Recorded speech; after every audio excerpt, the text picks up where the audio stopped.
Pikiran dari akuntabilitas adalah yaitu suatu perwujudan pertanggungjawaban dari tugas yang ditujukan dari kinerjanya.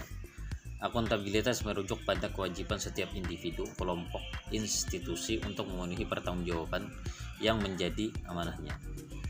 Kemudian ada aspek-aspek akuntabilitas adalah sebuah hubungan. Akuntabilitas berorientasi pada hasil, akuntabilitas membutuhkan adanya laporan, akuntabilitas memerlukan konsekuensi dan juga bisa memperbaiki kinerja. Yang ketiga, pentingnya akuntabilitas yaitu untuk menyediakan kontrol demokratis, untuk mencegah korupsi, kemudian untuk meningkatkan efisiensi dan efektivitas. Yang keempat, akuntabilitas tingkatannya.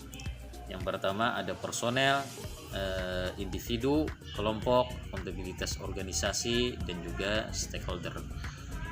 Kemudian bagaimana menciptakan lingkungan kerja yang akuntabel, yaitu kepemimpinan harus transparansi, kemudian punya integritas, punya tanggung jawab, kemudian adil, konsisten, dan juga kepercayaan, keseimbangan, dan yang terakhir adalah kejelasan. Contoh kasus dan dari profil atau tokoh, kita ambil dari Bapak Anies Baswedan, adalah salah satu contoh tokoh yang memiliki akuntabilitas yang tinggi. Beliau mampu menjalankan tugas beliau dengan tanggung jawab dan mempunyai target yang jelas ke depannya.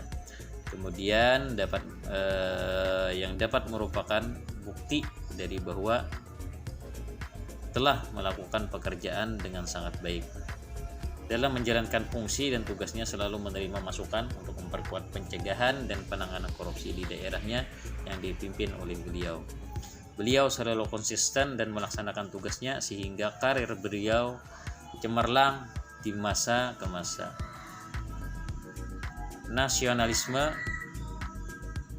pokok pikirannya adalah nasionalisme dapat diartikan sebagai suatu sikap cinta tanah air, mempunyai tekad yang sama untuk mencapai suatu tujuan. Adapun nilai dasar nasionalisme sebagai ASN yang menerapkan Pancasila sebagai dasar dalam menjalankan tugas dibagi sesuai dengan jumlah sila. Yang pertama, sila pertama yaitu ketuhanan yang Maha Esa, tentang religius, jujur, bertanggung jawab, memiliki etika dalam kehidupan sehari-hari. Kemudian ada sila kedua yaitu kemanusiaan yang adil dan beradab, menjunjung tinggi HAM.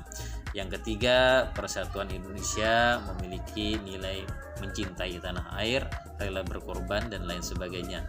Yang keempat, kerakyatan yang dipimpin oleh hikmat kebijaksanaan dalam permusyawaratan perwakilan, memiliki nilai menghargai pendapat orang lain, saling tolong-menolong, solidaritas, dan juga bijaksana.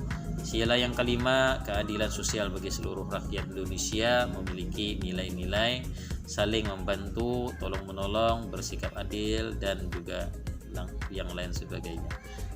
Sebagai ASN, nasionalisme diaktualisasikan sesuai dengan fungsi dan tugas, antara lain pelaksanaan kebijakan publik, pelayanan publik, perekat dan pemersatu bangsa. Adapun tokoh yang dapat kita ambil di sini seperti Bapak M. Soeharto, Bapak Presiden kedua, yaitu beliau adalah presiden yang menjabat dengan waktu terlama yaitu 32 tahun.